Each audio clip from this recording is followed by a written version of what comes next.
قدم الرسول صلى الله عليه وسلم. Ondan keyin de peygamber öldü. Peygamberden keyin Hazreti Abu Bakır öldü deydi. Abu Bakır ölgende oşanın canına Hazreti Abu Bakır kömüldü. Adeptülük için de Abu Bakır'ın başı peygamberin tizesinde deydi. Bunday koyuldu deydi. Tek olup kalması da bunday tizesinden başı durdu deydi. بعد وفاة سيدنا عمر بن الخطاب دفن جنب سيدنا أبو بكر لكن أدبا أزيح قليلا جهة الشرق فرأس سيدنا عمر كان يأتي منكب سيدنا أبو بكر الصديق رضي الله عنه. Ondan keyin Hazreti Umar kömüldü deydi. Buldağın adeptülük menen deydi. Şimdi arrak cıldırıldı. Hazreti Umar'ın başı deydi. Abu Bakır radıyallahu anh'ın cekesine turak yaptılar. طبعا السيدة عائشة لسه مستمرة حياتها في الغرفة فجاب هنا ستارة أو تنتة ليش؟ لأنه أول كان الرسول زوج سيدة عائشة وأبو بكر أبوها ما كان في محرم. Yani o şekilde peygamber müjdesi varında Ayşe Neves yılanbaşı ile kirip çıkıp yaşap cürüyormuş sözcüğünde. Ondan keyin Hazreti Abu Bakır öldüğünde bunun atası da Turav. Hazreti de acele kirip çıkıp cürüyordu sözcüğünde dedi.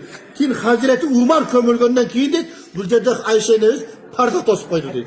أثناء دخوله كان ينزل نقابها رضي الله عنه. Kerekli de o şekilde ziyaretine kirgende o şey yolunu sal betin caval kiretine dedi. Görmezsiniz bu cedde mahram emiş de Hazreti Umar.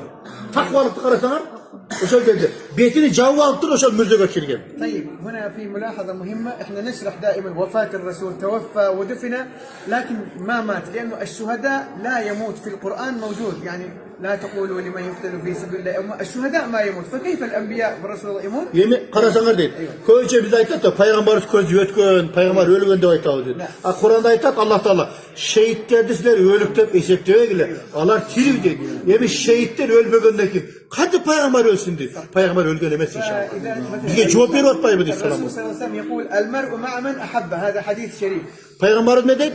Adam dedi kim bizi aşk olsa o şeyden çok olur dedi. إذا محبة النبي صلى الله عليه وسلم موجود في قلبكم فأنتم مع النبي صلى الله عليه وسلم. Eğer de biz peygamberi de süysek, yüreğimizde peygamber olsa inşallah biz de peygamber çok olur. إن شاء الله في المحشر تحت جناحه الشريف ندخل الجنة مع. Kudayım buyursa dedi kıyamet günü mahşerde tirilgende de peygamberin kanatmasında tiriliriz inşallah dedi. إن شاء الله خلاص واحد يسوي دعاء.